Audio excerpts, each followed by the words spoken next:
ब्रह्माणं विददाति पूर्वं यो वै वेदाहुं च बृहृणोति तस्मै दम्भदेवमात्मबुद्धिप्रकाशं मुमुक्षुर्वै शरणमहं प्रपद्ये।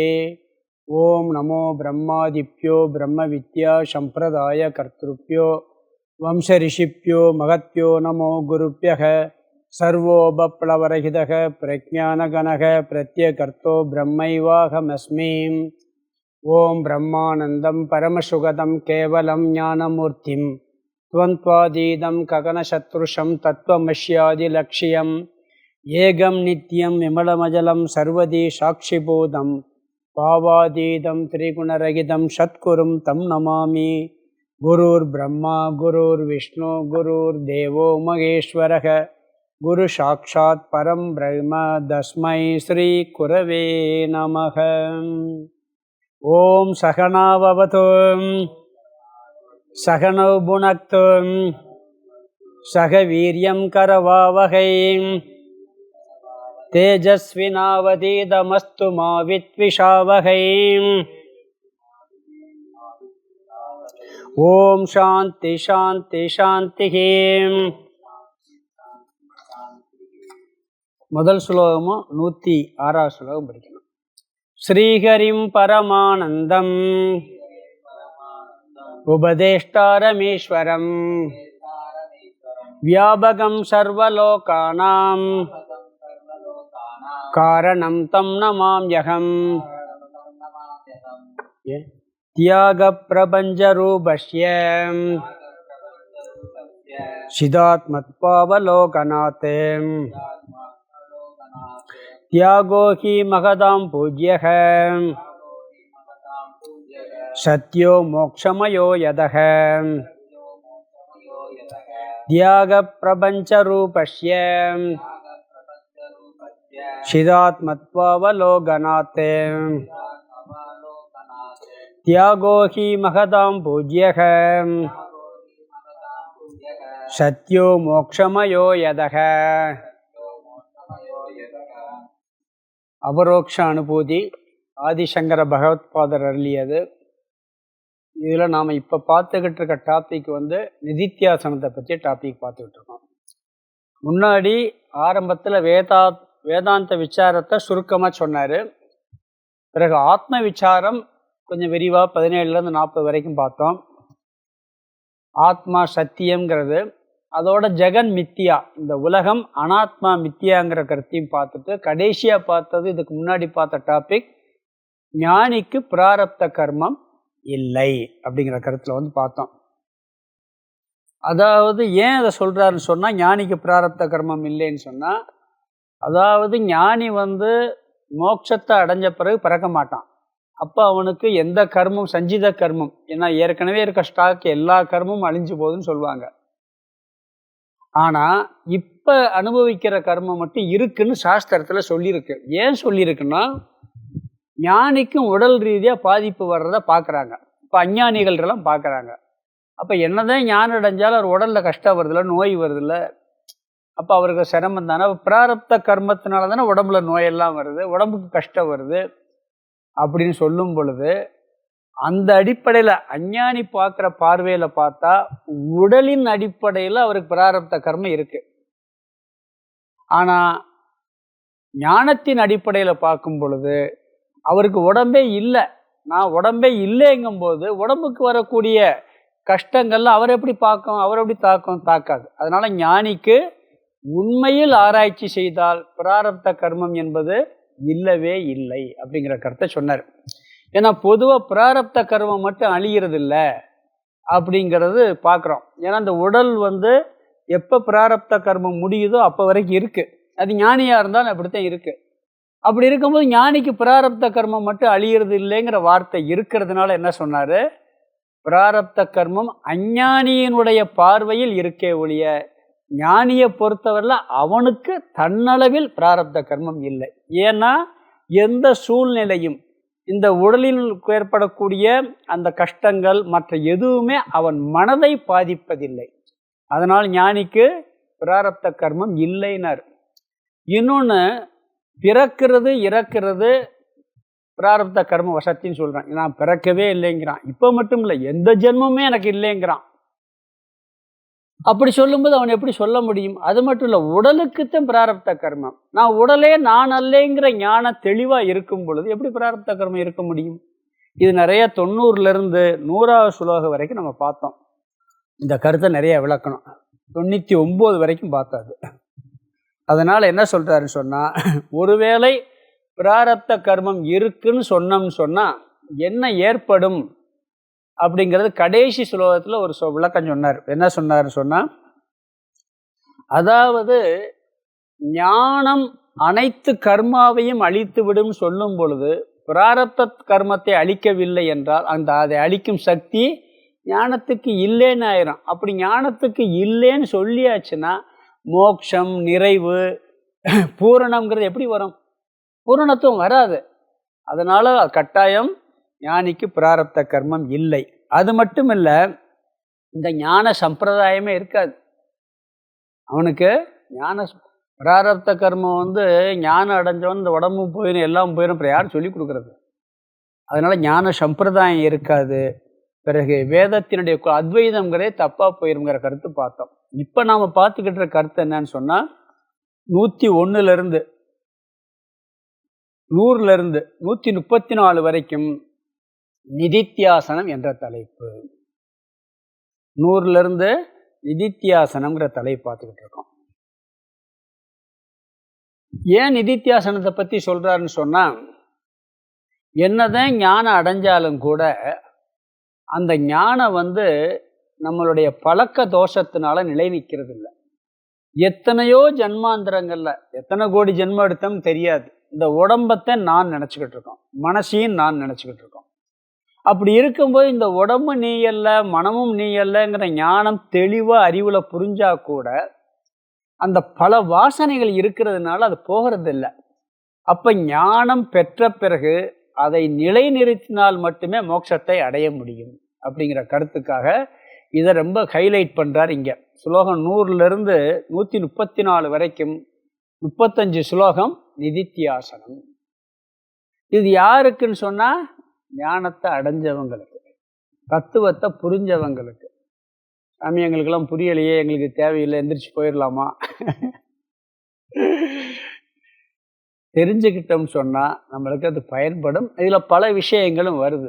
அதனால் இந்த ஞான நிஷ்டைக்கு நம்ம தெரிஞ்சுக்கிற வேண்டியது இருக்குது. இங்கே என்ன சொல்கிறாருன்னு சொன்னால், ஆக்சுவலாக என்ன சொன்னார், இந்த நிதித்தியாசனம்ங்கிறது 15 சாதனைகள். நான் சொல்ல போகிறேன், 15 சாதனைகள் சொல்ல போகிறேன். அதை நீங்கள் எப்பொழுதும் செய்ய வேண்டும் பிரதிஜ்ஞை பண்ணார். அதை என்ன செய்ய சொன்னார்னு சொன்னால், 101ல் அந்த நிதித்தியாசம் என்ற சாதனையை செய்யாவிட்டால் ஆத்மாவை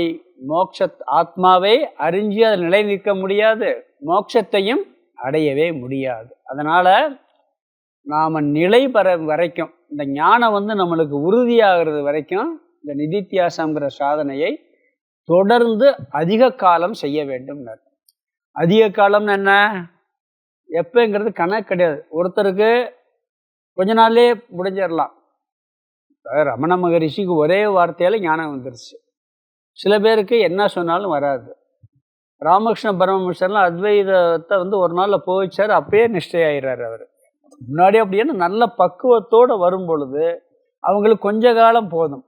பக்குவம் இல்லாமல் நம்ம ஏதோ அரகுர பக்குவத்தில், ஏதோ கொஞ்சம் வைராக்கியத்தில், பூர்வ ஜென்ம வாசனையில் அந்த ஞானம் வந்துச்சுன்னா அந்த ஞானம் நிலை பெறுவது வரைக்கும் இந்த 15 சாதனைகள் நான் சொல்கிறேன், அதை நீங்கள் செய்யுங்கிறார்.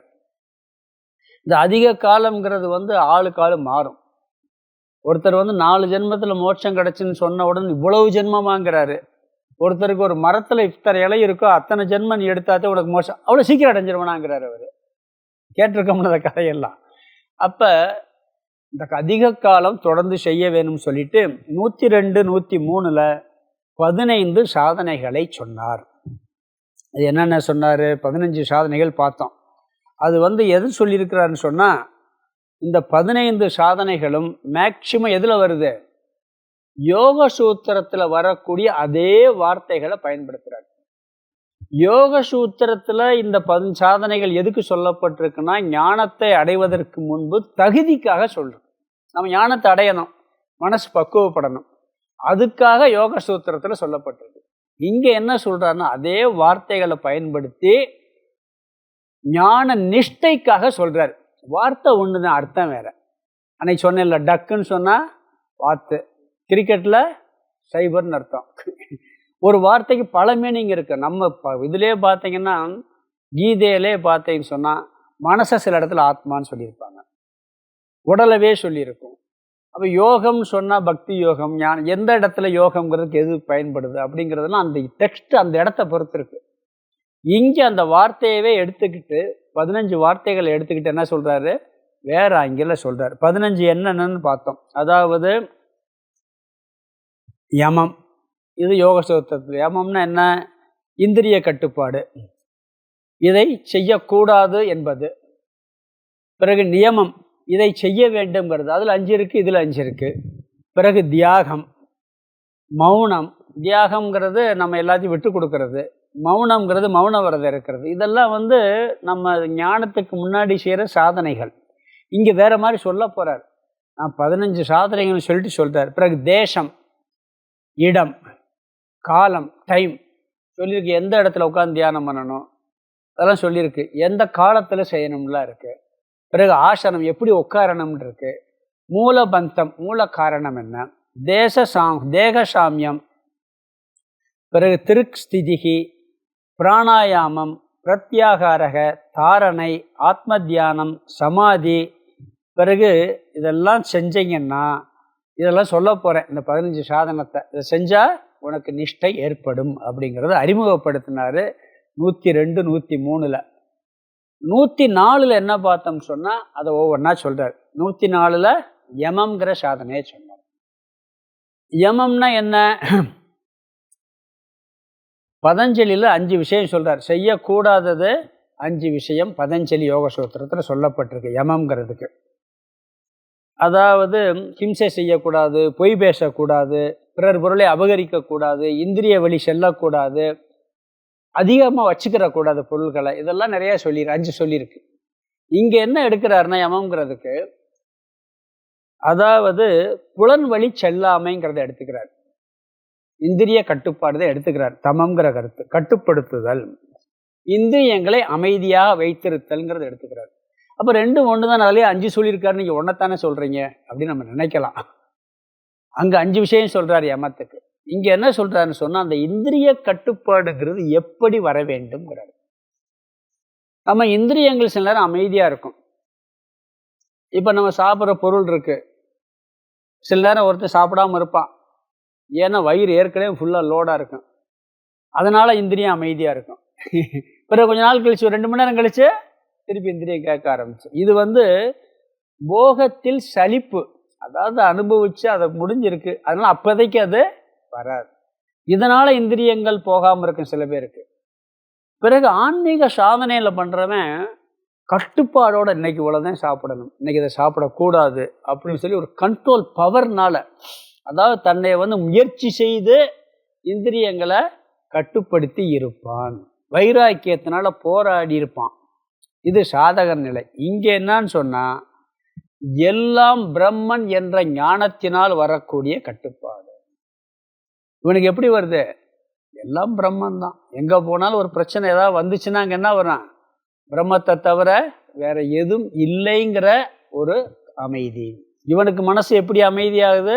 எல்லாம் பிரம்மஸ்வரூபம்ங்கிற ஞானத்தினால் அமைதி அடைகின்றான். ஆத்ம ஞானத்தினால் அமைதி. அப்படி அது நிறைய விளக்கமெல்லாம் பார்த்துட்டோம், சுருக்கமாக சொல்கிறேன், ஏன்னா திருப்பி இதை விளக்குனா ரொம்ப போயிடும். பிறகு நியமம் பார்த்துட்டோம் 2வது. அதுக்கு என்ன அர்த்தம்னு சொன்னால், நியமம் சொன்னால் பொதுவான அர்த்தம் என்னன்னு சொன்னால், அதாவது 5 விதமான நியமங்கள் இருக்கு அங்கே. இந்த யமம் நியமத்தில் ஒரு விஷயம் புரிஞ்சுக்கிறணும்.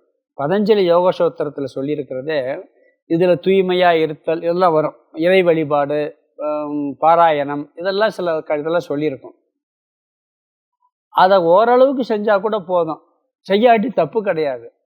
யமம்ங்கிறது எதை செய்யக்கூடாதுன்னு சொல்லியிருக்காரோ அதை கட்டாயம் செய்யக்கூடாது. அதில் யமங்கிறது இந்திரிய கட்டுப்பாடுங்கிறது வைராக்கியத்தினால நாம் ஆராய்ச்சி பண்ணி நீ இதெல்லாம் நிலையில்லாதது அப்படிங்கிறத வைராக்கியம் ஆராய்ச்சி பண்ணி கஷ்டப்பட்டு நிப்பாட்டுவோம். இது ஞானத்தினால நிப்பாட்டுறது, இயல்பாக நம்ம நிப்பாட்டி பழகுது. பிரம்ம ஞானத்தை கொண்டு வந்து நிப்பாட்டுறது நாம் படித்த தத்துவத்தை வச்சு. இங்கே நியமங்கிறது என்ன சொல்கிறாருன்னு சொன்னால், மனசில் இருக்கக்கூடிய எண்ண ஓட்டங்களை நிறுத்துறது. எப்படி சொல்கிறாருன்னு சொன்னால், நம்மளுக்கு 2 விதமான எண்ணம் வரும். ஒன்று, ஒரு செயலில் ஈடுபட்டு முயற்சி செய்யும் போது எண்ணம் வரும். ஒரு வேலை பார்க்குறோம், இல்லாட்டி அது போகிறோம், அங்கே அந்த நடக்க சம்பவத்தை வச்சு ஒரு எண்ணம் வரும். வீட்டில் சும்மா சேரில் உட்காந்துருக்கோம், அப்போ என்ன வரும்? பழைய வாசனை வரும். ஏதாவது சும்மா உட்கார முடியுதா? நீங்கள் சேரில் ஒரு 1/2 மணி நேரம் நான் எந்த எண்ணம் இல்லாமல் இருக்கேன்னு உட்காந்து பாருங்கள், முடியும். ஒன்று ஜபமாவது பண்ணணும், இல்லாட்டி பண்ண முடியாது. அப்போ இந்த 2 எண்ணம் தான் வரும். இங்கே என்ன சொல்கிறாருன்னு சொன்னால், அந்த எண்ணத்தை 2ஆக பிரிக்கிறார். சச்சாதீய விருத்தி, விசாதீய விருத்தி. அனைத்து எண்ணங்களும் எல்லாத்தையும் எப்படின்னா ஆத்மஸ்வரூபமாக பார்த்தல். நான் பூரணமானவன், நிறைவானவன், அசங்கமானவன், பற்றற்றவன், நிறைவானவன் அப்படிங்கிற எண்ணம் சச்சாதீய விருத்தி. இந்த எண்ணத்தவே கொண்டு வர்றது, அதற்கு அந்நியமான எண்ணங்களை வெளியே நீக்கிறது. இதெல்லாம் நிதித்தியாசன சாதனை. நம்மளுக்கு ஏதாவது குறை இருக்குன்னு வச்சுக்கிறோமே, என்ன நினைக்கணும், எனக்கு இவ்வளோ ஒரு பெரிய குறை வந்துருச்சேன்னா அதெல்லாம் உடம்புக்கு மனசுக்கு அகம் பூரணக அப்படிங்கிற எண்ணத்தை கொண்டு வரணும். எதாவது ரொம்ப பிரச்சனை, ரொம்ப அட்டாச்சாக இருக்குது, அகம் அசங்ககிற எண்ணத்தை கொண்டு வரணும். நான் பிரம்மன் அப்படிங்கிற எண்ணத்தை. அப்போ பிரம்மன் சம்பந்தப்பட்ட தத்துவ சம்பந்தப்பட்ட எண்ண ஓட்டங்களை கொண்டு வந்து அதற்கு அந்நியமான எண்ண ஓட்டங்களை நிறுத்துவது நியமம் என்ற சாதனை. இதையும் நம்ம எப்போ வேணாலும் செய்யலாம். இந்த சாதனைகள்லாம் நீங்கள் போய்கிட்டு இருக்கும்போது செய்யலாம், ஏதாவது பிரச்சனைகள் வரும்போது செய்யலாம். அப்படி இதை செஞ்சுக்கிட்டே இருக்கிறது நியமங்கிற சாதனை. இதையும் விளக்கம் நிறையா பார்த்துட்டோம். இப்போ கடைசியாக இப்போ போன கிளாஸில் பார்த்ததில் தியாகங்கிறத பார்த்து ஆரம்பிச்சு விட்டுருக்கோம். தியாகம்னா என்ன அப்படிங்கிற கருத்து இப்போ பார்த்துக்கிட்டு இருக்கோம். இங்கே தியாகம்னா பொதுவாக விடுதல்னு அர்த்தம். விடுதல்னா நம்ம விரும்புகிறத விடுவது தியாகம். மற்றவர்களுக்கு கொடுத்தல் தியாகம். தானம்ங்கிறது வேற, தியாகம்ங்கிறது வேற. தானம்ங்கிறதும் விடுறது தான், ஆனால் அதுக்கு அர்த்தம் மிஞ்சிருக்கு.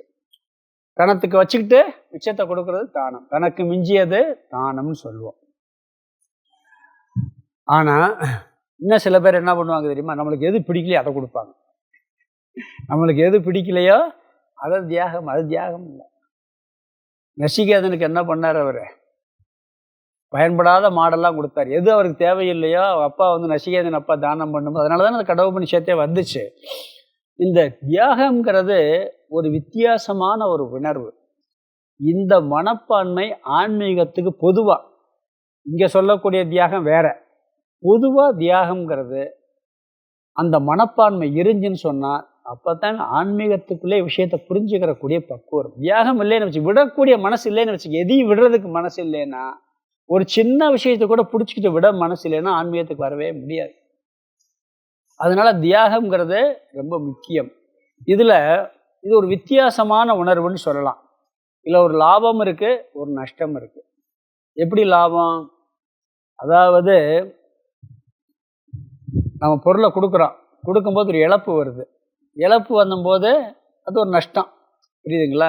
சரி, அந்த பொருளை மட்டும் விட்டு போயிடுச்சு. இன்னொரு லாபம் என்னன்னு சொன்னால், அதை கொடுத்தோங்கிற மகிழ்ச்சி இருக்கணும். சரி, தானம் பண்ணேன், இதை அவங்களுக்காக நான் விட்டு கொடுத்தேன் அப்படிங்கிற ஒரு மகிழ்வு இருக்கணும். 2 கலந்து இருக்கிறது தியாகம். இப்போ சில மிச்சர்லாம் பார்த்தீங்கன்னா காரமாக மட்டும் இருக்கும். சில மிச்சரில் என்ன பண்ணியிருப்பான், இனிப்பும் சேர்த்து போட்டிருப்பான், இனிப்பெல்லாம் சேர்த்து போட்டிருப்பான். அது ஒரு டேஸ்டாக இருக்கும். அது மாதிரி அப்படிப்பட்ட ஒரு உணர்வு தான் தியாகம். சாஸ்திரத்தில் கர்ம தியாகம்னு ஒன்று இருக்குது. நாம் எல்லாத்தையும் கடமையெல்லாம் விடுறது, அது சன்னியாசத்துக்கு. சன்னியாசத்துக்கு போகும்போது கடமை டியூட்டி எல்லாத்தையும் விடுறது. எத்தனையோ பேர் பார்க்குறேன், பெரிய பெரிய போஸ்டெல்லாம் விட்டு வந்திருக்காங்க. பெரிய பெரிய போஸ்டெல்லாம் விட்டு வந்திருக்காங்க. பட்டினத்தார் என்ன பண்ணார், அத்தனையும் விட்டு வந்து உட்கார்ந்தார். அவர் ராஜா என்ன கேட்டார் பட்டினத்தார்கிட்ட, உங்களுக்கு ஏதாவது பிஸ்னஸுக்கு பணங்கணம் காணலையா, நான் கொடுக்குறேன், எதுக்கு இப்படி உட்காந்துருக்கீங்க, இதனால் உங்களுக்கு என்ன கிடைக்குதுன்னு கேட்பார். நீ நிற்க நான் அமரன்னார் அவர். ராஜா வந்து நின்றுட்டு பேசிக்கிட்டு உட்காந்துக்கிட்டு இருப்பார். அப்போ அந்த எல்லாத்தையும் விட்டதுனால ஒரு பெரிய ஆனந்தம். இதெல்லாம் எப்படி சாதகனுக்கு. இங்கே சொல்கிற தியாகம் வேற ஒரு தியாகம். இப்போ மற்ற தியாகமெல்லாம் எப்படின்னா, மற்றவருடைய நன்மைக்காக தியானம் பண்ணுறது, இல்லை நாம் வந்து ஞானத்தை அடைவதற்காக சில பொருள்களை தியானம் பண்ணுறது, சந்நியாசத்துக்காக, தேசத்துக்காக தியாகம் பண்ணுறது, இப்படி மற்ற தியாகம்லாம் நிறையா இருக்குது. அந்த தியாகத்துல எல்லாம் பார்த்தீங்கன்னா நம்மளுக்குன்னு கொஞ்சம் வச்சுக்கிடுவோம். முழுசாக அந்த தியாகத்தை பண்ணவே முடியாது. ஏதாவது ஒன்று இருக்கும் நம்மளுக்கு, முழுசாக விடவே முடியாது. இங்கே என்ன சொல்கிறாருன்னா, பொதுவாக கடமையெல்லாம் முறைப்படி விட்டுட்டு தான் ஞானத்துக்கு வருவான், ஞானத்தை அடைஞ்சு சன்னியாசம் வாங்குவான். இங்கே என்ன சொல்கிறாருன்னு சொன்னால், முழு உலகத்தவே தியாகம் பண்ணுறது. என்ன பண்ணுறது? முழு உலகத்தவே இவன் தியாகம் செய்கின்றான், எல்லாத்தையும் தியாகம் பண்ணுறான். போன வட்டம் சொன்னேன், இந்த சாமியுடைய சம்பவம் கூட சொன்னேன், தியாகத்தில் எப்படியெல்லாம் பண்ணுறாங்கன்னு சொல்லி. இங்கே முழு பிரபஞ்சம் அனைத்தையும் எல்லாவற்றையும் தியாகம் பண்ணுறான். அது எப்படி பண்ண முடியும்? இந்த உலகத்தையே விட்டுறது, அது எப்படி பண்ண முடியும்? ஞானத்தினால தான் பண்ண முடியும். ஈஷாவாஸ்யம் இதம் சர்வம் இருக்கு. இது எல்லாத்துலேயும் இறைவனை கொண்டு வந்து தியாகம், எல்லாமே இறைவனுடைய சொரூபம் தியாகம் பண்ணுறது. இங்கே என்னன்னு சொன்னால், பிரம்ம தத்துவத்தை கொண்டு வரும் பொழுது எல்லாத்தையும் தியாகம் பண்ண முடியும். இப்போ மரத்தினால யானை செஞ்சிருக்கு, மரத்தை பிடிச்சாச்சுன்னா என்ன ஆகும்? யானை போயிடும். யானையை தியாகம் பண்ணாதே மரம் தெரியும். அந்த மரத்தினால் செய்யப்பட்டது அப்படிங்கும் மரம் என்ற புத்தியினால் யானையை தியாகம் செய். பிரம்மன் என்ற புத்தியினால் இந்த உலகத்தை தியாகம் செய். என்ன இருந்தாலும் சரி, பிரம்மனை தவிர ஒன்று கூட இல்லை. சூரியன், சந்திரன், இந்த உலகம், இந்த உடல் எல்லாம் என்னது? பொய்யே, இல்லவே இல்லைங்கும் போது எல்லாத்தையும் தியாகம். அங்கே வந்து ஒன்று கூட இல்லை. எதை சொன்னாலும் அது பிரம்மன்றுவான். அப்போ பொருள் பிரபஞ்சம்ங்கிறது உலகத்தில் நீ என்னத்தை பார்க்குறையோ அது எல்லாம் இல்லவே இல்லைன்னு தியாகம் பண்ணுறான். இதுதான் இங்கே சொல்லக்கூடிய தியாகம்ங்கிறார். எல்லாவற்றையும் பிரம்மமயமாக பார்த்தல். முதல் வரியில் பார்த்தோன்னா தியாககர், அதாவது ஒரு நிதித்தியாசகன் பண்ணக்கூடிய தியாகம் என்பது பிரபஞ்ச ரூபசிய, பிரபஞ்சத்தினுடைய தியாகம். அது எப்படி பண்ணுறான்னா, சிதாத்மத்வ அவலோகனாத், இந்த உலகமே சைதன்ய ரூபமாக இருக்கிறது, பிரம்மஸ்வரூபமாக இருக்கிறது என்ற ஞானத்தினால். மரத்தை மறைத்தது மாமத யானை, மரத்தில் மறைந்தது மாமத யானை. அதே மாதிரி இன்னொன்று இருக்கு, பொன்னை மறைத்தது பொன்னணி பூஷணம், பொன்னில் மறைந்தது பொன்னணி பூஷணம். அதை பார்க்கும்போது, மரத்தை பார்க்கும்போது யானை ஓடிடும், தங்கத்தை பார்க்கும்போது நகை ஓடி போயிடும். அப்படி எல்லாவற்றையும் பிரம்மனாக பார்ப்பதால் தியாகம். உலக தியாகம் இருக்கு, நிறைய இருக்கு. சிவி சக்கரவர்த்தி இருக்கு. இப்போ என்ன சொல்றாரு, அதில் ஒரு வார்த்தை, தியாகத்தினுடைய மகத்துவத்தை 2வது வரியில் சொல்றாரு. தியாகக ஹி மகதாம் பூஜ்யக, இந்த தியாகமானது மகான்களால் வணங்கத்தக்கதுங்கிறார். நீங்க உலக வாழ்க்கையிலேயே ஒரு தியாகம் பண்ணுனா அவனை எல்லாரும் போற்றுவாங்க. பெரிய மனிதர்கள்லாம் எப்படி போட்டுறாங்க? வாழ்க்கையை தியாகம், சுதந்திர போராட்ட வீரர்கள், எதுக்கு அவங்கள பாராட்டுறோம்? வாழ்க்கையவே தியாகம் பண்ணியிருக்காங்க. இப்போ பீஷ்மரை வந்து தேவர்கள்லாம் பூ மாதிரி பொழிந்தார்கள். ஏன்? அவர் என்ன பண்ணார்? பிரம்மச்சரியை எடுத்துக்கிட்டு தன்னுடைய சுகத்தை எல்லாம் தியாகம் பண்ணார். சிவி சக்கரவர்த்தி ஏன் பாராட்டினாங்க? அவர் தன்னுடைய இதை பூரா தியாகம் பண்ணார், அதையெல்லாம் அறுத்து கொடுத்தார். அப்போ தியாகம் பண்ணாலே சாதாரண உலக தியானத்துக்கே மக்கள் போட்டுருவாங்க. இங்கே சினிமா படம் எடுத்தீங்கன்னா ஹீரோன்னா தியாகம் பண்ணிடுவார். தியாகம் முன்னாடி ஒரு ஹீரோ கிடையாது உலக விஷயங்கள்லையே. நான் ஒரு சினிமா பார்த்தேன், அதாவது பழைய படம் பாலச்சந்திர படம் நினைக்கிறேன். அவளுக்கென்று, பாலச்சந்திர சிறிதரத்தில் அவளுக்கென்று ஒரு முன்னு படம் இருக்கு. எல்லா சினிமாவிலையும் பார்த்தீங்கன்னா எப்படி இருக்கும்னா, இவர் வந்து தியாகம் பண்ணுவார் ஹீரோ, ஆனால் மற்றவங்களுக்கு தெரியாது, அவனை கெட்டவங்களாம் நடிச்சுக்கிட்டே இருப்பாங்க, அவர் தியாகமே வெளியே தெரியாது. படம் எப்படி முடிப்பாங்கன்னா, கடைசியில் இவர் தியாகம் பண்ணியிருக்காருன்னு தெரிஞ்சு இவர் நல்லவர் அப்படின்னு சொல்லி காமிச்சு படத்தை முடிப்பான். அந்த ஒரு படத்தில் தன்னுடைய வாழ்க்கையவே அழிச்சுக்கிடுவா ஒரு ஹீரோயினு. ஆனால் நான் எதுக்காக அழிச்சேங்கிற காமிச்சுக்கிற மாட்டேன். கடவுள், இப்படி சினிமா பார்க்குறவங்களுக்கு தான் தெரியும். அது மாதிரி அப்படி அது பாருங்க, கடவுளுக்கு மட்டும் தெரிஞ்சா போதும் நான் பண்ண தியாகம். நம்ம என்ன பண்ணுவோம்? நான் பண்ண தியாகம் தெரிஞ்சாகும்னு சொல்லி எல்லாம் சொல்லுவோம் நம்ம.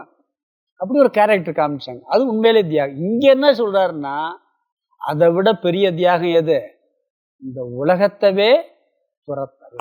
இந்த உலகத்துல ஒண்ணு கூட என்ன நினைச்சோம், யான் எனது என்னும் செருக்கு அறுப்பான் வானோருக்கும் உயர்ந்த உலகம் புகும்னார். அதை விட இன்னொரு குரல் இருக்கு, யாதனின் யாதனின் நீங்கியான் நோதல் அதனின் அதனின் இளன்டர். மோட்சம்னா என்ன? துக்கத்திலிருந்து எல்லாம் விடுபடுறது. நீ எதிலிருந்தெல்லாம் விடுபடுறையோ அதுல இருந்து துக்கம் இல்லைன்னு சொல்றார் குரல்ல. அப்ப நீ ஏதாவது ஒண்ணு வந்து கொஞ்சம் இடைஞ்சல் பண்ணுமா இல்லையா? நீ எல்லாத்தையும் விட்டு உட்காந்துருக்க காட்டுல, அங்க யாரோ ஒருத்தர் இடைஞ்சல் பண்றான். அப்ப என்ன? அப்ப அவனும் இது இவன் கிடையாது, எனக்கு இடைஞ்சல் கிடையாது, இவனும் கிடையாது, இது ஏதோ உடம்புக்கு உடம்பு வந்துட்டு போகுது அப்படிங்கிற புத்தி இருந்தாதே முடியும். அந்த புத்தி இல்லைன்னா ஏதாவது ஒரு ரூபத்துல இடைஞ்சல் வரும். அதை மனசு தாங்காது. இவனுக்கு மனசுல எப்படி இருக்கு? எல்லாம் பிரம்மன், எல்லாம் இறைவன். அப்படி திறந்தாத்தேன். ஒருத்தன் வந்து திருடிட்டான்னு சொல்லி ஒரு வியாபாரியை கொண்டு போய் கோர்ட்டில் நிப்பாட்டுவாங்க. என்னப்பா உண்மையிலே திருடி இருக்க மாட்டான், திருடங்க வந்து அதை போட்டு போயிடுவாங்க. அவன் என்ன சொல்லுவான், நான் கடவுளின் விருப்பத்தால் இந்த பொருள் எல்லாம் வாங்கினேன், கடவுளினுடைய ஆணையால் இவ்வளவு விற்றேன், கடவுளின் ஆணையால் இவ்வளவு கிடைஞ்சிச்சு, நான் கடவுளினுடைய விருப்பத்தால் இங்கே படுத்திருந்தேன், கடவுளுடைய விருப்பத்தால் திருடர்கள்லாம் வந்தாங்க, அவங்க ஒரு பொருளை தூக்கி எறிஞ்சிட்டு போயிட்டாங்க, கடவுளின் விருப்பத்தால் காவலர்கள் வந்தார்கள், கடவுளின் விருப்பத்தால் என்னை பிடிச்சிட்டு போனாங்க, எல்லாம் கடவுள்னு சொல்லி எல்லாம் கடவுளால் நடந்ததுன்றவான். நீதிபதி விட்டுருவார் அரசர், போப்பா நீ தப்பு பண்ணேன்னு சொல்லி. அது மாதிரி எல்லாவற்றையும் பிரம்மமயமாக ஆக்கும் பொழுது அப்ப எல்லாவற்றையும் இவன் துறந்து விடுகின்றான். ஃபைனல் கோல் என்னன்னு சொன்னா, இந்த அற்பமான விரலை விடுறது இல்லை, எல்லாவற்றையும் அறிவினால் ஞானத்தினால் விடுவது. அதுதான் மோட்ச சுரூபம். தியாகத்தினால் அமிர்தத்துவத்தை அடைகிறார்கள் சொல்றார். உபனிஷத்துல சொல்லியிருக்கு. நாம ஒன்னு அடைகிறத சாதனைன்னு சொல்றோம். மோட்சம்ங்கிறது என்ன? எல்லாத்தையும் விடுறதே சாதனை. நாம என்ன ஒன்று மோட்சத்தை அடையணும்னு சொல்றோம். அந்த மோட்சம்னால என்ன? அடைகிறது, எல்லாத்தையும் விடுறதே சாதனை. அதுதான் தியாகம் என்று இங்கு சொல்லப்படுகிறது. தியாசம் மற்ற தியாகத்தினால இந்த ஞானத்துக்கு வர்றோம். ஞானத்தை அடைஞ்ச பிறகு உலகத்தையே அறிவினால் இது ஒன்று கூட இல்லை என்று உண்மையில் இல்லை, இருப்பது பிரம்மன் மட்டுமே, எல்லாம் மித்யா என்ற ஞானத்தினால் அனைத்தையும் நீக்குவது தியாகம். அடுத்து 107. இங்க மௌனம். 107, 108, 109 இது 3 மௌனத்தை பற்றிய கருத்து. 107ல் ஒரு கருத்து சொல்றாரு, 108, 109ல் இன்னொரு கருத்து. மௌனத்துக்காக 3 ஸ்லோகம் எடுத்துக்கிறார், படிக்கலாம். யஸ்மாத் வாஜோ நிவர்த்தந்தே அப்ராப்ய மனசாசகம் யன்மௌனம் யோகிபிர்கம்யம் தத்பவேத் சர்வதா புதகம். யஸ்மாத் வாஜோ நிவர்த்தந்தே அப்ராப்ய மனசாசகம் யன்மௌனம் யோகிபிர்கம்யம் தத்பவேத் சர்வதா புதகம். முதல் வார்த்தை தியாகக. அதாவது தியாகம் என்பது யாருடைய தியாகம்? ஞானியினுடைய தியாகம் என்பது, அல்லது நிதித்தியாசன சாதனை செய்கின்றவருடைய தியாகம் என்பது பிரபஞ்ச ரூபஸ்ய, பிரபஞ்சத்தினுடைய தியாகம். இந்த அகில பிரபஞ்சமே இல்லை என்று நீக்குவது. சிதாத்மத்வ. அடுத்து சிதாத்மத்வன்னா இந்த பிரபஞ்சம் எப்படி நீக்கிறது? சைதன்ய ரூபமானது. சைதன்யம் என்ன? பிரம்ம ரூபமானது, ஆத்மஸ்வரூபமானது. அவலோகநாத் என்ற ஞானத்தினால் வருவது. அதாவது இந்த பிரபஞ்சம் அனைத்தும் உண்மையில் சைதன்ய சொரூபம் என்ற ஞானத்தினால் வரக்கூடிய தியாகம் இது. பிறகு 2வது விரல் தியாகோ ஹி. தியாக கீன இந்த தியாகமானது அதனுடைய மகிமையை சொல்றார். மகதாம் பூஜ்யக, மகான்களால் வணங்கப்படுகின்றது. இந்த தியாகம் மகான்களால் வணங்கப்படுகிறது, போற்றப்படுகிறது. பிறகு கீழே சத்யோ மோக்ஷமயோ யதக. சத்தியகன்னா உண்மையாகவே அல்லது உடனடியாகவே, 2 அர்த்தம் சொல்லலாம். உண்மையான்னு சொல்ல உடனடியாகவே. மோக்ஷமயக யதக, மோட்சத்தை கொடுக்கின்றது. நீ அறிவினால எப்பயுமே இந்த ஞானம் உனக்கு வந்து இருந்துன்னு சொன்னா, நிஷ்டை ஆயிடுச்சுன்னா அடுத்த செகண்ட் மோட்சம்தான். இங்கே ஜீவன் முக்தி, இங்கே இருக்கும்போதே துக்கப்படாமல் இருப்ப, இறந்த பிறகு பிறவா நிலையும் அடைவாய். அது உண்மையாகவே இந்த தியாகம் என்பது மோட்சத்தை கொடுக்கக்கூடியது. இங்கே 3 விஷயம் சொல்லியிருக்கார். ஒன்று, தியாகம்னா என்னன்னு சொல்லியிருக்கார். மற்ற தியாகம் மாதிரி கிடையாது. இந்த அகில பிரபஞ்சத்தை நீக்குவது தியாகம். பலன் என்ன? இது ஞானிகளால் மகான்களால் போற்றப்படக்கூடியது. அப்படி அந்த தியாகம் பண்ணுறது மகான்களால் போற்றக்கூடியது. இன்னொரு பலன் என்ன? மோட்சத்தை உடனடியாக அல்லது உண்மையாக கொடுக்கக்கூடியது. இது இந்த ஸ்லோகத்தின் சாரம். இப்போ 107 பார்க்கணும். இங்கே என்ன சொல்கிறாருன்னு சொன்னால், இந்த 107, 108, 109 3மே மௌனத்தை பற்றிய கருத்து தான். மௌனம்னா என்ன? வாயில் பேசாமல் இருக்கிறது. மௌன விரதம்லாம் இருக்க நிறையா இருக்கும். உண்மையிலேயே நம்ம ஆன்மீக சாதனையில் வாரம் ஒரு நாள் பேசாமல் இருக்கிறது அப்படிலாம் இருக்கும். சில நேரம் என்ன பண்ணுவாங்க, எழுதி காமிச்சு விஷயத்தை பரிமாறிக்கிடுவாங்க. மௌன விரதம். மௌன விரதம்லாம் சேர்ந்து இருக்கக்கூடாதுன்னு சொல்லுவாங்க, தெரியுமா? 4 பேர் சேர்ந்து மௌனம் இருக்கக்கூடாது. தனியாக ஒரு இடத்துல தனியாக தான் போயிருக்கணும். 4 பேர் சேர்ந்து ஒரு இடத்துல மௌனம் இருந்தாங்களாம். அதில் ஒருத்தர் என்ன பண்ணான்னா, சைகளை எப்படி இப்படின்னு காட்டினானா. ஏய், சைகளை கூட காட்டக்கூடாது தெரியுமா உனக்கு அப்படின்ட்டான் ஒருத்தன். இவன் என்ன சார், ஆமா பேசக்கூடாது, நீ ஏன்டா பேசினேன்ட்டு இன்னொருத்தன். இவன் நான் மட்டும் பேசலை, நான் 4வது ஆள். இப்போ 4 பேர் என்னாச்சு, பேசிட்டான். அப்படித்தான் இருக்கு. இது மௌன விரதம்ங்கிறது வாயினால் பேசாமல் இருக்கிறது மௌன விரதம். இங்கே என்ன சொல்கிறாருன்னா, வேற மௌனத்தை சொல்கிறார். நம்ம பார்க்க போகிறோம். அதனால 3 ஸ்லோகம் எடுத்திருக்காரு இதில். நீங்கள் பாருங்கள், நம்மளுடைய விரதமே ஒன்று உண்ணாவிரதம், இன்னொன்று இல்லை உண்ண விரதம் இல்லை, மௌன விரதம். இந்த நாக்குக்கு 2 சக்தி இருக்குது. கர்மேந்திரியாவும் செயல்படும், ஞானேந்திரியமாகவும் செயல்படும். ஞானேந்திரியம்னா சுவை, கர்மேந்திரியம்னா பேச சக்தி. இது 2 மட்டும் அவுட் ஆகாது. நீங்கள் பாருங்கள், ஒருத்தர் இப்போ கையில் ரொம்ப வேலை செய்கிறீங்க, ஒரு 2-3 மணி நேரம் ஒரே கையில் வேலை செஞ்சு என்ன செய்யுது, கையே அழுத்து போயின்னு விட்டுருவோம். விட்டுறோமா இல்லையா? விட்டுருவோம். பிறகு காலில் வேலை செஞ்ச உடம்பு சோர்வாயின்னு விட்டுருவோம். நீங்கள் பேசிக்கிட்டே இருங்க. ஒருத்தனா நிப்பாட்ட மாட்டான். சில பேர் வாய் வலிக்குன்னு சொல்ல மாட்டான். அதே மாதிரி சாப்பிட்டுக்கிட்டு வயிறு நிறைஞ்சி வச்சுன்னு வேணால் சாப்பிடாம இருக்கேன். எனக்கு வாய் சாப்பிட்டதுனால வாய் வலிச்சிச்சுன்னு யாராவது சொல்லியிருக்காங்களா? இப்போ கையில் வேலை செஞ்சு கை வலிச்சுன்னு சொல்லியிருக்கான். ஆனால் சாப்பிட்டு வாய் வலிச்சிருச்சு, பேசி வாய் வலிச்சிருச்சுன்னு சொல்கிறாங்களா? சும்மா சொல்லுவாங்க, உன்னை கத்தி கத்தி தொண்டை தண்ணி வற்றி போச்சுன்னு சொல்லுவான். வீட்டில் சொல்லுவாங்க. அப்படி இந்த வாய்க்கு, இந்த நாக்குக்கு அப்படி ஒரு சக்தி இருக்குது. வயசானவங்களை போய் பாருங்கள், எல்லாம் அவுட் ஆயிரும். பேச்சு நிற்காது, சாப்பாடு உள்ளே போகிறது ஏதாவது சாப்பிட சொல்லு. அதனால தான் நாவடங்க நாளும் அடங்கும்னா இந்த இதன். அதுக்காக 2 விரதம். எதுக்காக மற்ற விரதம் வச்சுருக்காங்களா பார்த்தீங்களா? மௌன விரதம், உண்ணாவிரதம். எம்ஜிஆர் பாட்டு ஒன்று இருக்குது தெரியுமா? சக்கரவர்த்தி திருமகள் நினைக்கிறேன். உலகத்திலே பயங்கரமான ஆயுதம் எதுன்னு கேட்பான். யார்? NS கிருஷ்ணன். எம்ஜிஆர் கேட்பார், கத்தி, கோடாரி, ஈட்டி, கடப்பாரு. இல்லை இல்லைம்மா. அப்புறம் எதுனா, நயவஞ்சகர்களின் நாக்குத்தான் அதும்ப. அதாவது நிலைய சொல்லுவார். நிலையில்லாதவர்களின் நயவஞ்சகர்களின் நாக்குத்தான் அதும்பர். அது வார்த்தை, நல்ல வார்த்தை வரும். நிலைகட்டு போன நயவஞ்சகர்களின் நாக்குத்தான் அதும்பர். அதை விட வெறிய ஆயுதம் இல்லை. கத்தியில் நீங்கள் வெட்டிக்கிட்டே இருந்தீங்கன்னா மழுங்கி போயிடும். நாக்கில் திட்டிக்கிட்டே இருந்தால் நாக்கு முழங்குமா? முழங்காது. அதனாலே நம்ம என்ன பண்ணியிருக்காங்க, மௌன விரதத்தை வச்சுருக்காங்க. பாரு, தீயினால் சுட்ட புண் உள்ளாரும் மாறாதே, நாவினால் சுட்ட வடுன்ட்டார் வள்ளுவர்.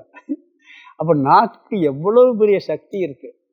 அதுவும் மௌனம்தான் நாக்கு. அதனால தான் நாக்கு அடக்கிறதுக்கு மௌனம் சொல்கிறேன். இது சாதகன் செய்யக்கூடிய மௌனம். யார் செய்யக்கூடிய மௌனம்? ஆன்மீக சாதனையில் ஈடுபடக்கூடிய மௌனம். ஆனால் இங்கே சொல்கிற மௌனம் அது இல்லை. இங்கே ஒரு PhD பண்ணுறவன்ட்ட போய் நீ 2 நாள், ஒரு வாரத்துக்கு ஒரு ஞான நிஷ்டன், நல்ல ஞானத்தை அடைஞ்சிட்டான், அவனுக்கு போய் நீ வாரம் ஒரு நாள் மௌனம் வருது சாதனையை பண்ணுன்னு சொன்னால் அது எப்படி சொல்கிறாங்கன்னா, ஒரு PhD படித்த ஒரு கணித மேத்தமெட்டிக்ஸ் ஸ்டூடெண்ட்டு அவர்கிட்ட போய் 4 × 5 எவ்வளோன்னு சொல்லுப்பா, கரெக்டாக சொல்லு பார்ப்போம், அது எப்படி இருக்கும்? குழந்தைத்தனமா இல்லையா? அது மாதிரி இந்த ஞானத்தை பெற்று ஞான நிஷ்டை அடையவனுக்கு அவன் ஏற்கனவே கண்ட்ரோலாக இருப்பான். அவன் பேசுகிறதும் சரி பேசாததும் சரி எல்லாமே அவனுக்கு மௌனம் ஆகிவிடும். அதனால் இவனுக்கு சொல்கிற மௌனம் அது இல்லை. சில நேரங்களில் சும்மா இருக்கிறதே டேஞ்சர். சாதாரண நம்ம வந்து பேசாமல் இருக்க ஒருத்தர் வந்து கேட்குறாரு ஒரு முக்கியமான விஷயம், பதில் சொல்லாமல் இருந்தோம்னு வச்சுக்கவேன், அதுவே நிர்வாகத்துலலாம் சில மௌனமே சில டேஞ்சர் ஆயிரும். சில இடத்துல மௌனமாக இருக்கிறது காரியமும் சாதிக்கும். அது எந்த இடத்துல எப்படி யூஸ் பண்ண சொல்லி இங்கே சங்கரர் வந்து என்ன சொல்கிறாருன்னா, அதுக்கு 3 ஸ்லோகங்கள் எடுத்து சொல்கிறாரு. அதனால் இங்கே 2 பொருள் கொடுக்குறாரு. இந்த ஸ்லோகத்தில் ஒரு பொருள் சொல்கிறாரு, அடுத்த 2 ஸ்லோகத்தில் ஒரு பொருள் சொல்கிறாரு. என்ன சொல்கிறாரு சொன்னால், மௌனத்திற்கு பிரம்மன்கிற ஒரு பேரை சொல்றாரு. என்ன சொல்றாரு? மௌனம் சீக்வல் டு உலகத்திலேயே மௌனமான ஒரு தத்துவம் எதுன்னு சொன்னா பிரம்ம தத்துவம் தான். மாண்டூக்கிய உபனிஷத்துல இந்த ஓம்ங்கிற வார்த்தை வரும், ஆ ஊ இம்முன்னு சொல்லி. அங்க இந்த ஆவுக்கு ஒரு மாத்திரை, ஊக்கு ஒரு மாத்திரை, இம்முக்கு ஒரு மாத்திரைன்னு சொல்லி அமாத்ரா ஸ்வரூபம் சொல்லி மௌனத்தை சொல்வார், சப்தமின்மை. இந்த உலகத்துல எல்லாமே இருக்கு. ஒரு சும்மா சுருக்கமாக சொல்றேன், எல்லா பொருள் இருக்கு. இது உண்மையிலேயே வெறும் நாமம் நிரூபணம் பண்ணுவார், வெறும் சப்தம் தேம்பார். சரி, சப்தம்னா அத்தனை சப்தம் இருக்கு. இப்போ என் பேர் ஒன்று, உங்க பேர் இது, பூமி, சூரியன், இப்படி எத்தனையோ பேர்கள் இருக்கு. இந்த சப்தமெல்லாம் எல்லா சப்தமும் ஓம்ல அடக்கம் வரும். ஓம்ல அடங்கிறோம். ஏன்னு சொன்னா ஓம்ல என்னென்ன இருக்குன்னா ஆனா ஊனா இம்மன்னா இருக்கு. நீ ஒரு சப்தம் போடணும்னா என்ன செய்யணும்? வாயை திறக்கணுமா இல்லையா? வாயை திறந்தா என்ன சப்தம் வரும்? டாக்டர் என்ன சொல்வார்? சின்ன பிள்ளைகிட்ட வாயை திறன்னு சொல்ல மாட்டார், ஆ காட்டும்பார். ஆனா ஆ சொல்லுன்னா வாய் திறந்துடும். இப்போ வாயை திறந்தா வர சப்தம் ஆ, வாயை சுருக்குனா வர்ற சப்தம் ஊ, வாயை மூடும் பொழுது இம். ஒரு வார்த்தையை நீங்க சொல்லணும்னு சொன்னா இந்த வாயை திறக்கணும், வாயை சுருக்கணும், வாயை மூடணும். அப்ப எல்லா சத்தமும் ஓம்னு அடங்கிறதுன்றார். சரி, சத்தம் போடுறான், ஏன்னு ஒரே சத்தமா இருக்குது, என்ன பேசணும் கேட்குமா? அதுக்கு ஆதாரம் சப்தமின்மை பார், அசப்தம் பார், அது அமாத்ரா ஸ்வரூபம் பார். உண்மையிலேயே இந்த பிரபஞ்சத்துல சப்தம் இல்லாம இருக்கக்கூடிய ஒரே ஒரு பொருள் எதுன்னா பிரம்ம தத்துவம் தான். பூமி சுத்திக்கிட்டு இருக்கு, அதுல ஏதோ ஒரு சத்தம் இருக்குங்கிறாங்க. சூரியன் வந்து நெருப்பு அப்படியே சுவாலையா எரிஞ்சுக்கிட்டு இருக்கு. பிரபஞ்சத்திலேயே ஒரு சவுண்டு வருதுன்னு. அந்த ஒரு சப்தம் வரணும்னா அதுக்கு ஆதாரமா அசப்தம் இருக்கணும். இப்ப நான் பேசுறேன்னு நீங்க எல்லாம் அமைதியா இருந்தாத்தேன். நீ எல்லாரும் பேசிக்கிட்டு இருந்தா நான் பேச எப்படி இருக்க முடியாது. அப்ப அதுக்கு ஆதாரம் அசப்தம். எல்லா நாம ரூபத்துக்கும் ஆதாரம் சப்தமற்ற பிரம்ம தத்துவம். அப்ப பிரம்மன் சீக்வல் டு மௌனம் அப்படின்னு ஒண்ணு சொல்றார். அப்ப பிரம்மன் மௌனம் அப்படின்னு புரிஞ்சுக்கிறது நிதித்தியாசகனுடைய ஒரு அந்த சாதை புரிஞ்சுக்கிட்டான். இருக்கிறதுல எது மௌனம்னு புரிஞ்சுக்கிட்டான். இன்னொன்னு, ஏன் பிரம்மன் மௌனமா இருக்குன்னா அவயவம் அற்றது. இப்ப நம்ம வந்து சத்தம் போடணும்னா என்ன வேணும்? வாய் வேணும். கேட்கணும்னா காது வேணும். ரெண்டுமே பிரம்மனுக்கு இல்லை. அது சப்தத்தையும் போடாது, சப்தத்தையும் கேட்காது, உருவாக்காது. அதனால என்ன சொல்றாருன்னு சொன்னா, நம்மளுக்கு வந்து சில நேரம் சப்தம் போட்டு டிஸ்டர்ப் பண்ணுவோம், சில நேரம் சப்தத்தை கேட்டு டிஸ்டர்ப் ஆகும். ரெண்டுமே இருக்கா இல்லையா? ஒருத்தர் புகழ்ந்தா சந்தோஷமா இருக்கும், இகழ்ந்தா கஷ்டமா இருக்கும். நான் பிரம்மன்னா எந்த சப்தமும் எனக்கு விழுகாது, காதுல விழுகாது. அது வெறும் சப்தம். அது காது ஏதோ கேட்குது போயிதுன்னு சொல்லிடுவான். இந்த கேட்கறதையும் பேசுறதையும் அதனாலதான் கடவுள் வந்து ஒன்னா வச்சிருக்காரு. பிறவிலேயே ஊமையா இருந்தா காதும் கேட்காது. பிறவிலே இருக்க பெரும்பாலும் மேக்சிமம் 1-2 எக்ஸப்ஷன் இருக்கலாம். பேச முடியாட்டி சப்தமும் கேட்காது. சப்தத்தை உருவாக்கவும் முடியாது, சப்தத்தை கிரகிக்க முடியாது. இங்க எங்க போனாலும் அசப்தத்தை காணவே முடியாது. இப்போ ஒருத்தர் காட்டுக்கு போனாராம், ஒரு ஞானி போய் அங்க போய் ரொம்ப அமைதியான இடம், ஒரு சப்தம் இல்லை, பறவைகள் எதுவுமே இல்லை. அப்படி ஒரு இடத்துல போய் உட்காந்துருக்காரு. பாலைவனம் கூட வச்சுக்கலாம்னு வச்சுக்கிறோமே, காற்று துடிக்கிற சத்தம் கழிச்சான். அங்க காற்று துடிக்கிற சத்தத்தை நான் ஃபீல் பண்ணேன் அப்படிங்கிறாரு அவர். அப்ப எது உண்மையிலே சப்தம்னா பிரம்மனிடம் சப்தம் வராது, சப்தத்தை கொடுக்க முடியாது. நாம சப்தம் போடாம அமைதியா இருக்கும்னு சொல்லி மௌன விரதம் இருந்துடலாம். ஆனா பக்கத்துல இருக்கவங்க இருக்க முடியுமா? அவங்கள கட்படுத்த முடியுமா? அவங்க பிற பேசத்தானே செய்வாங்க. அதுக்கு டிஸ்டர்ப் ஆகுமா இல்லையா? அதனால மௌனமா இருக்குன்னு நம்மளும் பேசக்கூடாது, பக்கத்துல சப்தம் வரக்கூடாது. அப்படி எங்க இருக்கு இடம்? ஒரே ஒரு இடம் எது இருக்கு? பிரம்மன் மட்டுமே இருக்கு. இந்த பிரபஞ்சத்தில் இருக்கும் வரைக்கும் அசப்தம் என்பது முடியவே முடியாது, நடக்கவே நடக்காதுங்கிறார். முழுமையான சைலன்ஸுங்கிறது பிரம்மத்திடம் மட்டுமே உண்டு. ஆகவே இதை புரிவது ஒரு மௌனம். பிரம்மன் சீக்வல் டு அசப்தம், அமாத்ரா ரூபம்னு சொல்லி மாண்டூக்கியத்தில் வருது. அதனால என்ன சொல்றான்னு சொன்னா, நீ நம்ம பிரம்மன்கிற இடத்துல இருந்து ஜீவனுக்கு வந்துட்டா அசப்தம்தான், அங்க மௌனங்கிறதே கிடைக்காது. சப்தத்தை நீ உருவாக்குவ, சப்தத்தை கேட்ப. பிரம்மன்னு போயாச்சுன்னு சொன்னா உருவாக்கவும் முடியாது, கேட்கவும் முடியாது. இது நிதித்தியாசகன் செய்யக்கூடிய மௌனம், நான் பிரம்மன் என்ற ஞானம். அந்த மௌனத்துக்கு முதல்ல இது ஒரு அர்த்தம் சொல்றார். அதாவது ஞானி பேசுவான், தேவையான இடத்துல பேசுவான், இருந்தாலும் நான் பேசலேன்னு சொல்லுவான். கேட்பான், நான் கேட்கலேம்பான். ஏன்னா இவன் பிரம்மஸ்வரூபத்தில். வியாசர் ஒரு இடத்துல என்ன பண்ணுறாரு, உட்காந்துருக்காரு. இந்த வேலை செய்கிறவங்கெல்லாம் வந்து ஆற்ற கடந்து போகணும், போட்டு இல்லை, நீங்கள் எதாவது எங்களுக்கு கருணை காட்டுங்கிறார். எதாவது சாப்பிட்றதுக்கு இருந்தால் கொடுங்கன்னு கேட்குறாரு. உடனே அவங்க என்ன பண்ணுறாங்க, உணவு தர்றாங்க. நல்ல வயிறு நிறைய சாப்பிட்றாரு, நல்ல அறுசுவை உணவு அவங்க கொடுக்குறாங்க, நிறையா நல்லா சாப்பிட்றாரு. சாப்பிட்டு போட்டு, நான் இன்று விரதம் இருப்பது உண்மையாக இருந்தால் 6 பிளந்து பால் வெளிவிடட்டும்ங்கிறார். உடனே வெளிவிட்டுறது, நல்லா சாப்பிட்டு போட்டு. அவர் நான் பிரம்மஸ்வரூப், உடல் சாப்பிட்டுச்சு, பிரம்மன் சாப்பிடாது. அந்த பிரம்மன்கிற ஞானத்தோட சொல்றார். பிரம்மன்கிற நான் பிரம்மனா இருக்கேன், நான் சாப்பிடல. அந்த பிரம்ம தத்துவத்தில் நான் இருக்கிறது உண்மையா இருந்தா நான் சாப்பிடல. அப்போ நான் சாப்பிடாத உண்மையா இருந்தா நான் வழி விடட்டுங்கிறார். அந்த தகவல் உடனே வழி விட்டுச்சான். அது மாதிரி ஞானி பேசினாலும் ஏன்னா பிரம்மன் பேசாது, கேட்டாலும் கேட்காதவன் அப்படிங்கிறார். அதனால என்ன சொல்றாருன்னு சொன்னா, இந்த மௌனம் பிரம்மன் சீக்வல் டு மௌனம். தட்சிணாமூர்த்தியை நம்ம என்ன சொல்றோம், மௌன குருன்னு சொல்றோம். ஏன்னா அவர் பிரம்மஸ்வரூபமாக இருக்கிறார். பிரம்ம தத்துவத்தையும் மௌனத்திலே போதிச்சிடுறார். அடுத்த ஸ்லோகத்தில் சொல்லப்படுறார், ஏன் இதுக்கெல்லாம் மௌனம்னு சொல்றோன்னா பிரம்மத்தை விளக்க முடியாது வாயினால. பிறகு எதுக்கு வகுப்பெல்லாம் கேட்போம், பாப்பா அடுத்த ஸ்லோகத்தில் பார்ப்போம். நீங்கள் என்ன சொல்கிறாருன்னா, முதல் வரியில் பார்த்தீங்கன்னா, யஸ்மாத் வாஜக நிவர்த்தந்தை, எந்த பிரமனிடமிருந்து நம்மளது சொல்லானது திரும்பி வந்து விட்டதோ, அங்கே எந்த சொல்லும் போகாது, அங்கே திரும்பி வந்து விட்டதோங்கிறார். அப்பிராப்பிய மனசாசக, எண்ணமும் நேரடியாக பிரம்மத்தை கிரகிக்காது.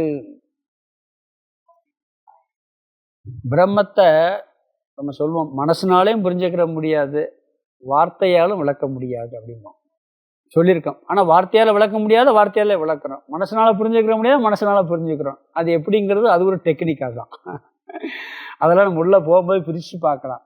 அதனால சம்பரர் என்ன சொல்கிறாரு, எந்த சொல்லானது பிரம்மத்திற்கிடம் செல்லாது திரும்பி வந்துடுதோ, மனசுனாலையும் எதுவும் புரிஞ்சுக்கிற முடியும், பேசி புரிய வைக்கலான்னு பார்த்தாலும் முடிகிறது இல்லை, அங்கே பேச்சுக்கே இடம் இல்லை அங்கே. அதனால தான் மௌனமாக அவர் பண்ணார். புத்தரை வந்து புத்த மதம் எப்படி தோன்றுச்சுன்னு சொல்லுவாங்க. அதாவது எப்படின்னா, முறையாக கேட்டால் நம்ம பதில் சொல்ல போகிறோம், அடுத்த ஸ்லோகத்தில் வருது. சும்மா வந்து பொதுவாக என்னத்தையும் ஆத்மாவை பற்றி சொல்லுங்கள், பிரம்மனை பற்றி சொல்லுங்கன்னு சொன்னால் மொட்டையாக கேட்டால் ஒன்றும் பதிலே பேச முடியாது, புரிய வைக்க முடியாது. அதை புரிய வைக்க முடியாது, மௌனமாக இருந்தாராம். புத்தர் வந்து மௌனமாக இருந்தாராம். ஏன்னா அது புரிய வைக்கிற பொருளாக இல்லை, அதுக்காக இருந்திருக்காரு. இவர் மௌனமாக இருந்த வச்சுட்டு அதில் புத்த மதத்தில் பல மதம் தோன்றிடுச்சு. வார்த்தையால் விளக்க முடியாது அப்படிங்கிறதுக்காக இருந்திருக்காரு, அதுவே பல மதமாக தோன்றிடுச்சு. அதனால என்ன சொல்றாருன்னா, அந்த பிரம்மனே மௌனம் என்று அழைக்கப்படுகின்றது. இது யாரால் அடையத்தக்கதுன்னா, யோகிபிகி கம்யம், மனதை கட்டுப்படுத்திய ஞானிகளால் அடையத்தக்கது. ஞானம் எப்படி வரும், நம்ம வந்து பக்குவமாக இருந்து கட்டுப்படுத்தி வந்தால்தான் தத்துவமே புரியும். இந்த ஞானம் மனசனால் அடைய முடியாதுங்கிறாரு, வார்த்தைகளால் விளக்க முடியாதுங்கிறாரு. ஆனால் ஞானிகளால், மனதை கட்டுப்படுத்திய ஞானிகளால் அடையத்தக்கது. அதனால சொல்றாரு, புதக நிதித்தியாசகன் ஞானி என்றுமே பிரம்மனாக இருக்கின்ற அந்த அறிவு இருந்துன்னு சொன்னால் அவன் தான் மௌனி அப்படிங்கிறார். அவனுக்கு அது மௌனம் அப்படிங்கிறார். சில நேரங்களில் நாம் அந்த மௌன விரதம் இதெல்லாம் பார்த்தீங்கன்னா ஆரம்பத்தில் சரிட்டான். சில பேர் பார்த்தீங்கன்னா மௌன விரதங்கிற பேரில் ஒரு நாளைக்கு இருப்பாங்க, மறுநாள் எவ்வளோ போட்டு அதை விட 2 மடங்கு பேசிடுவாங்க. அதை விட அளவாக பேசுகிறத மௌன விரதம். ஒருத்தர் பார்த்துருக்கேன், வாழ்க்கையிலேயே நேரடியாக பார்த்த ஒருத்தர் 5 வருஷம் மௌன விரதம் இருந்தார். மௌன விரதம் முடிச்சுட்டு வந்து நான் ஸ்டாப். அவர்கிட்ட நீங்கள் பேச்சு கொடுத்தீங்கன்னு வச்சுக்கோங்க, நிப்பாட்டவே மாட்டார். போதுமானு வெளியே ஓடியாந்துருவீங்க. 5 வருஷம் மௌனம். இது விபரீதமான மௌனம். இந்த மௌனம் பிரம்மனே மௌன ஸ்வரூபம் அப்படிங்கிறார். இது 107, 108, 109 அது இன்னொரு அர்த்தத்தை சொல்றாரு. இங்க வந்து பிரம்மன் சீக்வல் டு மௌனம். என்ன மௌனம்? பிரம்மனே மௌன ஸ்வரூபம்ங்கிற ஞானம். வேற இந்த பிரபஞ்சம் அனைத்தும் மௌனமே என்னைக்குமே அடைய முடியாது. அப்ப இருக்கிறது பிரம்மன் மட்டும்தான் உண்மையிலேயே மௌனமா இருக்குங்கிற ஞானம் இருக்கே, இது இங்க சொல்லக்கூடிய மௌனம். இது யாரால் அடையப்படுகிறது? புலன்களை கட்டுப்படுத்தி யோகிகளால் ஞானத்துக்கு வரக்கூடிய இந்த தகுதி உடையவர்களால் இது அடையப்படுகிறது அப்படிங்கிறார். இந்த ஸ்லோகத்துக்கு அர்த்தம் பார்த்துடலாம். யஸ்மாத் வாஜோ நிவர்த்தந்தே. யஸ்மாத்னா எந்த பிரம்மனிடம் இருந்து, எதனிடமிருந்து, வாஜக நமது சொல்லானது, நிவர்த்தந்தே திரும்பி வந்து விட்டதோ, அங்கே எந்த சொல்லும் பயன்படாதாங்க பிரம்மத்துக்கு. இதெல்லாம் கொஞ்சம் முன்னாடி நிறைய தத்துவம் புரிஞ்சாத்து இந்த வார்த்தைக்கு அர்த்தம் புரியும். ஏன்னா எந்த வார்த்தையுமே வார்த்தையில் சொல்லி தான் விளக்குறான். ஆனால் அந்த வார்த்தை பிரம்மத்தை விளக்கலைன்னு புரிஞ்சுக்கிறோம். ஆனால் அந்த அத்வைதங்கிற வார்த்தையே தப்புன்னு சொல்லுவாங்க தெரியுமா? மாண்டவிகத்தில் அத்வைத பிரகரணம் இருக்கு. அத்வைதங்கிற வார்த்தையோட நீ சொல்லக்கூடாது. ஏன் சொல்லக்கூடாதுன்னா, இரண்டற்றதுன்னு சொல்லும் பொழுது ரெண்டாவது ஒன்று இருந்தால் தானே அத்வைதம் சொல்லணும். ரெண்டாவது ஒன்று இல்லவே இல்லைன்னா அத்வைதங்கிற வார்த்தை எதுக்கு? ஒரு ஊரில் பொய்யே வந்து ஒருத்தருக்கு யாருக்குமே சொல்ல தெரியாது. பொய்னா என்னன்னே தெரியாது. அங்கே போய் சத்தியங்கிற வார்த்தை பயன்படுமா? அவனுக்கு சத்தியம்னால என்னன்னு தெரியாது. ஒரு ஊரில் பொய்யே சொல்லலை, புரியுதுங்களா? அவனுக்கு பொய்னா என்னன்னே தெரியாது. அங்கே போய் சத்தியம் பேசுன்னு சொன்னால் அந்த சத்தியங்கிற வார்த்தைக்கு அர்த்தம் இல்லை. அது மாதிரி அத்வைதம் பிரம்மன் சொல்லும் போது கடைசியில் பிரம்மத்துக்கு அத்வைதம் பிரம்மன்கிறான். அத்வைதம் இருந்தால் தானே சைதன்யம் ஜடம்னு ஒன்று இருந்தால் தானே சைதன்யம்னு சொல்லணும். புரியுதுங்களா?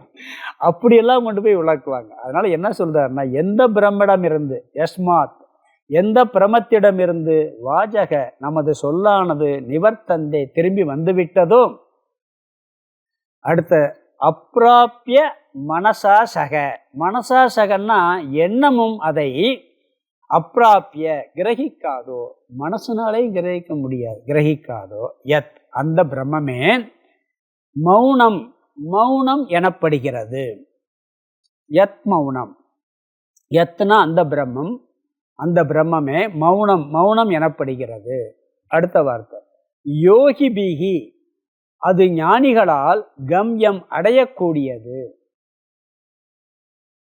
ஞானிகளால் அடையக்கூடியது, கம்யம்னா அடையக்கூடியது. அடுத்த வார்த்தை தத், அதாவது புதகன் இருக்கு கடைசி வார்த்தை. புதகன்னா அந்த ஞானி, அந்த நிதித்தியாசகன்.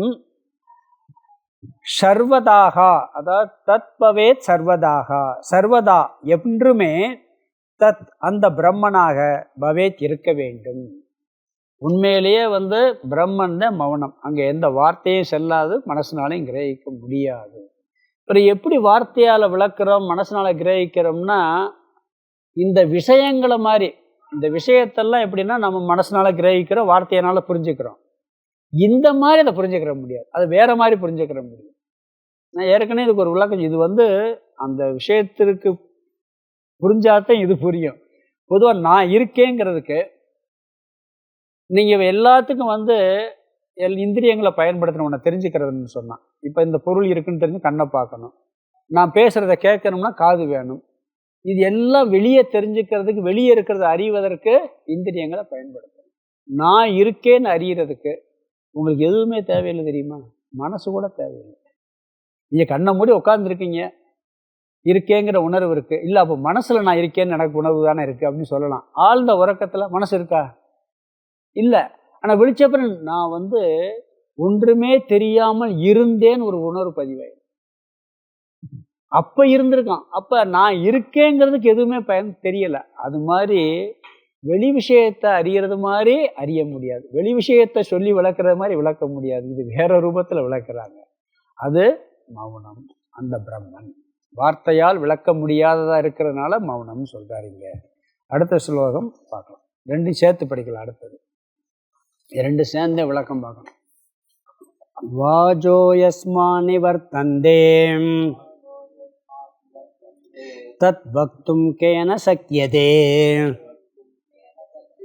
பிரபஞ்சோ யதி வக்தவ்யக சோபி சப்த விவர்ஜிதக இதீவா தத்வவேன் மௌனம் சதாம் சகஜ சம்கிதம் கிரா மௌனம் து பாலானாம் பிரயுக்தம் பிரம்மவாதிபிஹி வாச்சோ யஸ்மான் நிவர்த்தந்தே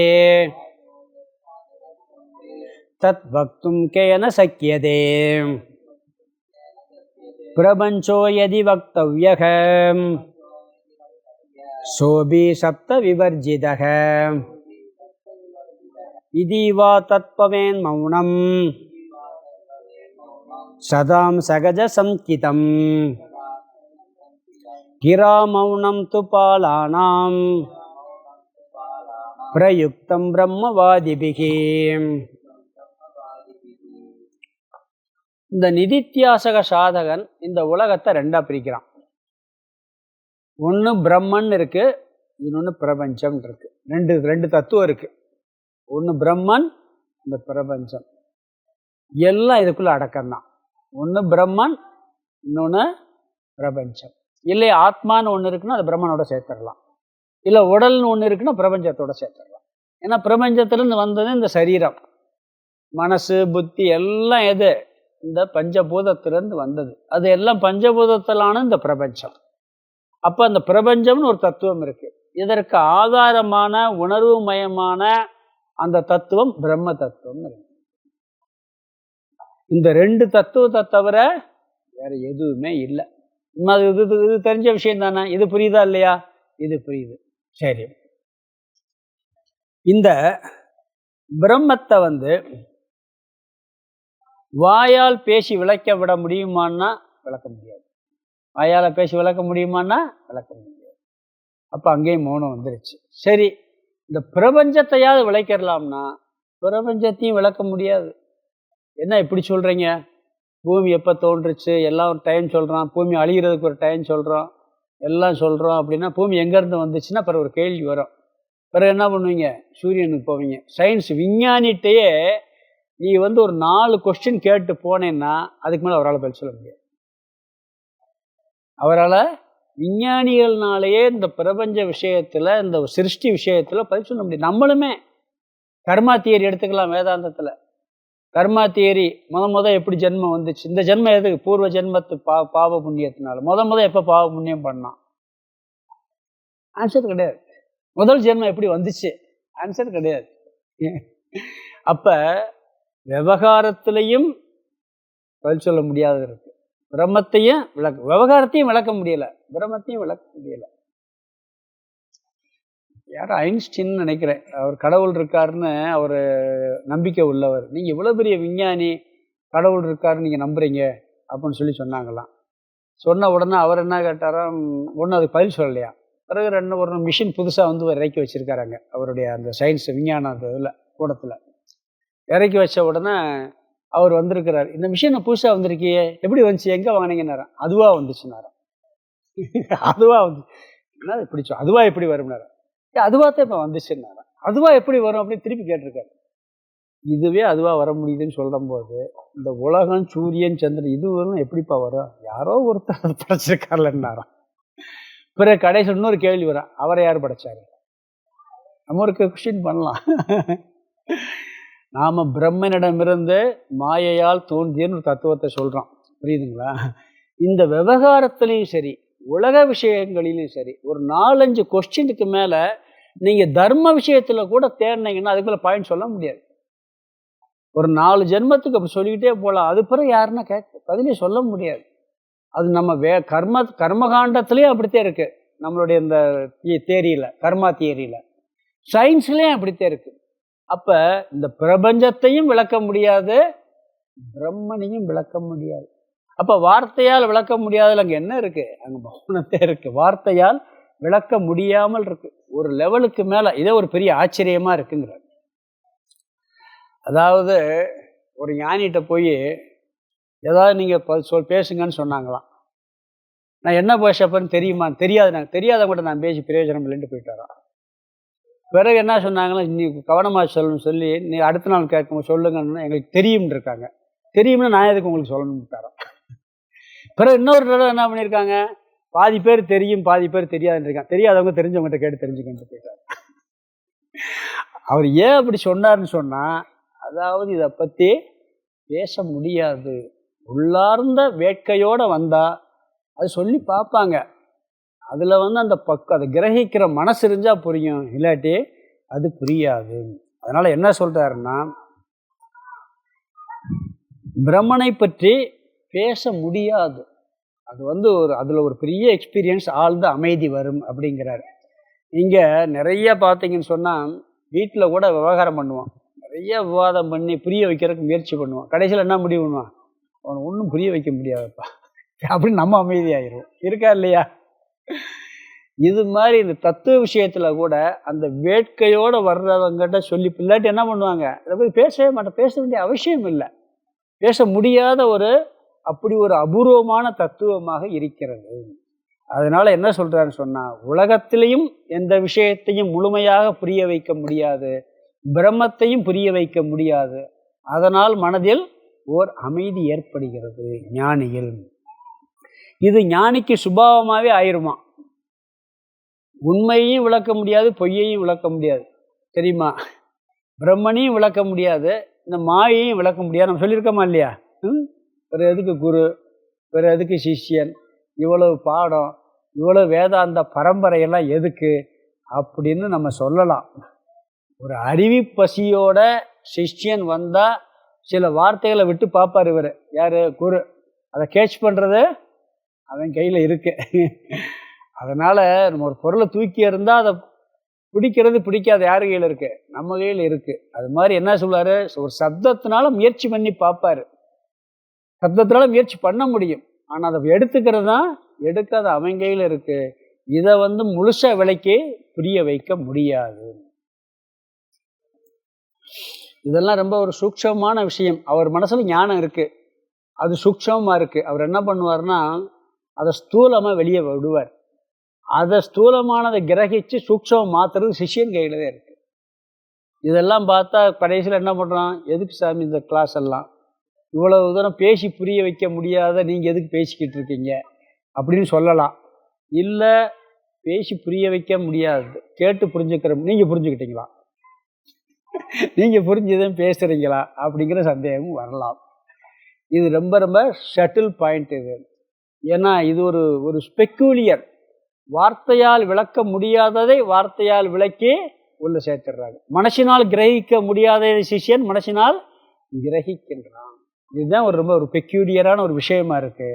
அதனால என்ன சொல்றாருன்னு சொன்னா, இதை வார்த்தையால் புரிந்து விளக்க முடியாது அப்படிங்கிற கருத்து. இங்க 108வது ஸ்லோகத்துல பாத்தீங்கன்னா,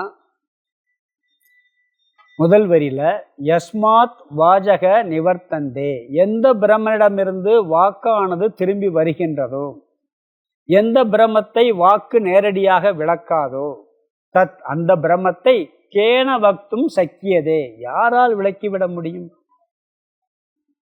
எந்த வார்த்தை போனாலும் அங்கே போய் நிற்காதுங்கிற, எந்த வார்த்தையை சொன்னாலும் சரியான விளக்கம் கிடையாது. புரிகிறது வரைக்கும் தான். சொன்னேன்ல, இப்போ அத்வைதம்னு பேசுகிறோம், நிறையா பேசியிருப்போம், புரிகிறது வரைக்கும் தான். புரிஞ்சப்பறம் இந்த வார்த்தையும் தப்புன்னு புரியுதா இல்லையா? அப்போ இந்த வார்த்தை கூட அங்கே பிரம்மனிடம் செல்லலை பாருங்க. இந்த வார்த்தை கூட அந்த பிரம்மனிடம் செல்லலைங்கிறது எப்படி? முதல்ல அதை வச்சு தான் புரிய வைக்கணும். ஆனால் அந்த வார்த்தைக்கு உண்மையிலேயே, அப்போ எந்த வார்த்தையுமே செல்லாத இடத்துல போயிட்டு என்னத்தை பேசுறது? அங்கே மௌனம், யாரால் விளக்கிவிட முடியுங்கிறார். சதாசிவ பிரம்மேந்திரர் இந்த அத்வைத்தை நிலைநாட்டுறதுக்காக நிறைய வாதம் பண்ணிக்கிட்டு இருந்தாராம், ஏகப்பட்ட வாதம் பண்ணாராம். எல்லாரும் சொன்னாராம். அவங்க சிஷியர் அவங்க குருட்ட போய் சொன்னாங்களாம், எல்லாரும் உங்கள் சிஷியர் எல்லாத்தையும் வாய் அடைச்சிட்றாரு, பேசியே வாய் அடைச்சிட்றாருங்களாம்.